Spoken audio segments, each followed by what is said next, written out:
आदर्श विद्या मंदिर माध्यमिक देसूरी।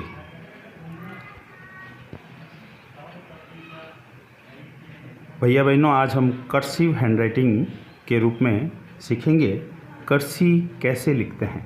तो आज हम कर्सी लिखने का प्रयास करेंगे। श्यामपट्ट पे ध्यान से देख रहे होंगे। इस प्रकार से ये 4 लाइनें वाली जो कॉपी है उसमें हम अपना प्रारंभ से अभ्यास शुरू करेंगे। हम प्रारंभ से इसको शुरू करेंगे। तो दोनों ओर लाल लाइनें हैं, बीच में आसमानी लाइनें होती है, वहाँ यहाँ काली लाइनें हैं। इस प्रकार से हमारी कॉपी में लाइनें आती हैं। तो हम दोनों प्रकार से ध्यान करेंगे। इन 4 लाइन में उन कर्सी हैंडराइटिंग के अक्षरों को, यानी अंग्रेजी अल्फ़ाबेट है, उन अक्षरों को हम कैसे लिखते हैं। तो सबसे पहले आप सभी जानते हैं इंग्लिश हैंडराइटिंग, अंग्रेजी की जो अल्फ़ाबेट है वो स्क्रिप्ट की दृष्टि से 2 भागों से बांटी गई है, capital letters and small letters. तो पहले हम कैपिटल लेटर्स को कैसे लिखते हैं वो सीखने का प्रयास करेंगे। तो सबसे पहले पेन पकड़ने का एक तरीका हम देखेंगे। इस प्रकार से हम पेन को ठीक से कर्सी में हमारा हाथ जो मूवमेंट है उसका मूवमेंट सीधा टेढ़ा दोनों प्रकार से ठीक से घूमना चाहिए, ताकि इसका पहले एक बार अभ्यास हम सबको कर लेना चाहिए। तो हम शुरू करेंगे सबसे पहले ए अक्षर। तो जब कैपिटल लेटर का ये लिखेंगे तो कहाँ से शुरू करेंगे वो हम ध्यान से देखेंगे।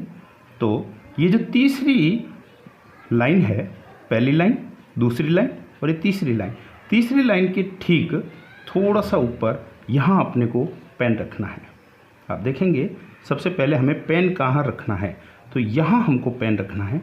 और अब इस पॉइंट से आप देखेंगे सीधा इस प्रकार से ऊपर ले जाकर और इस प्रकार से यहाँ लाना। आपने देखा ये पहली क्रिया थी।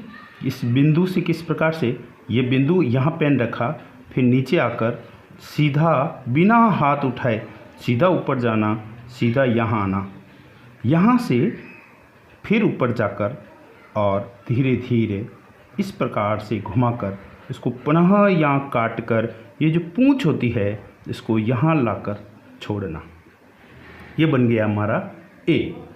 सीधा पहली बार जब बनाएंगे तो सीधा सीधा हमसे ए नहीं बनेगा, इसलिए भैया बहन धीरे धीरे इसका बार बार अभ्यास करें। प्रत्येक अक्षर को बनाने के लिए आप बार बार इसको देखें बनाने के तरीके को, और एक पूरा पेज एक अल्फ़ाबेट को बनाने में खर्च भी हो जाए तो कर लेना चाहिए, क्योंकि प्रारंभ में इसका अभ्यास अच्छे से हमें करना है। एक बार फिर से देख लेंगे।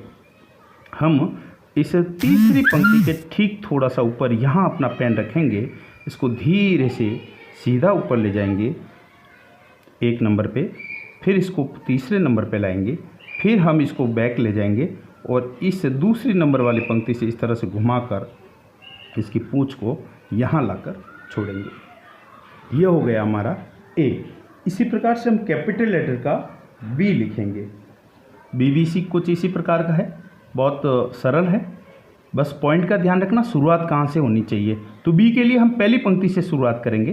पहली पंक्ति से सीधी एक लाइन यहाँ तीसरी पंक्ति पे आएगी। यहाँ से हम यह इस तरह से घुमाकर यहाँ पर और यह यहाँ पर, यहाँ आकर हम अपना पेन पुनः उठा देंगे। आपने देखा मैंने पेन कहाँ रखा था, फिर से देखेंगे आप। पहली पंक्ति, पहली लाइन से हम सीधा तीसरी लाइन पर, तीसरी लाइन से पुनः इस पेन को घुमाएंगे और इस तरह से घुमाकर, और ये पूंछ इसलिए छोड़ी जाती ताकि अगला अक्षर इससे जुड़ सके। कर्सी में आप सभी जानते हैं अगला अक्षर हमको जोड़ना होता है। इसी प्रकार से सी भी सरल है, लेकिन 3 लाइनों में बनता है। बहुत सरल है सी को बनाना। बिल्कुल सीधा ले जाना एक ही तरह, यहाँ ले जाके पहली पंक्ति से हल्का सा नीचे आना, फिर पीछे जाना, पीछे जाकर फिर इसी के ऊपर आकर यहाँ से यहाँ लाकर छोड़ना। सी बहुत ही आसान है, सी को ज़्यादा मुश्किल नहीं था। पुनः एक बार देखेंगे हम। यहाँ से सीधा ऊपर की ओर जाना एक ही तरफ, यहाँ थोड़ा सा मुड़ना, दोनों लाइनों के मध्य आना, फिर पीछे जाना, पीछे जाकर पुनः तीसरी लाइन पर आकर इन दोनों लाइनों के मध्य आकर उसको छोड़ना। ये हमारा हो गया सी। मैं पुनः एक बार रिपीट कर रहा हूँ, आपको इस एक एक अल्फ़ाबेट को बनाने के लिए पूरा एक एक पन्ना भी जाता है तो लगा देना चाहिए। प्रारंभ में ऐसा हमको अभ्यास करना होता है। इसी प्रकार से हम डी बनाएंगे। डी अक्षर के लिए आप देखेंगे तो यहाँ से हम शुरुआत करेंगे, सीधा यह एक लाइन नीचे आ जाएगी।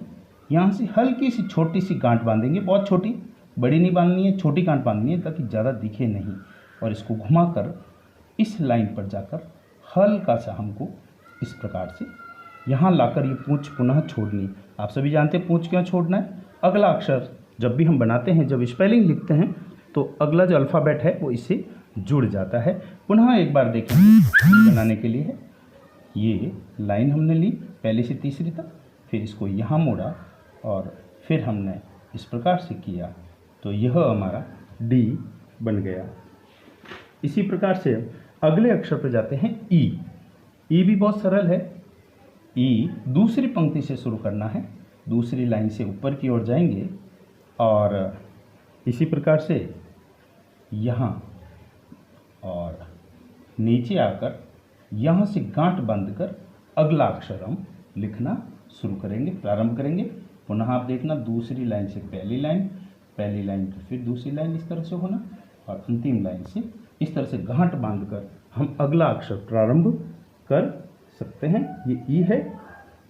इस प्रकार से कैपिटल लेटर्स का एफ ज़्यादा मुश्किल नहीं है, दिखता मुश्किल है पर मुश्किल नहीं है। आप देखेंगे यहाँ लेकर इसको पहले इस तरह से लंबा लेना और फिर हल्की सी ऊपर की तरफ से छोटी सी गांठ बांधकर सीधा नीचे लाकर इस तरफ पीछे की ओर मोड़ना और यहाँ पर इस लाइन से थोड़ा सा लाइन पर नहीं, लाइन से थोड़ा सा ऊपर इस तरह से ये करना। ये गांठ बांधी हमने ताकि अगला अक्षर इससे जुड़ सके। तो यह एफ हो गया। एक बार पुनः देखेंगे, इस तरह से हल्का सा हम पीछे लाकर और यहाँ से ऐसे मोड़ सकते हैं और इस तरह से यह एफ। और अभी एक और अक्षर हम लिखने वाले हैं तो इसी लाइन में देखिए थोड़ी सी जगह बची है, यहाँ हम लिख सकते हैं ये अक्षर जी। तो जी कोई मुश्किल नहीं है। जी के लिए यहाँ तीसरी लाइन, ध्यान से देखना, तीसरी लाइन से हमको शुरू करना और तीसरी लाइन से ले जाकर पुनः इसको तीसरी लाइन पर यूं लाकर और ये जी। बहुत ध्यान से देखना है हमको। यह दूसरी से पहली, फिर और इस तरह से ये कैपिटल लेटर का जी। यहाँ से पूंछ हो गई, यहाँ अगला अक्षर जुड़ेगा।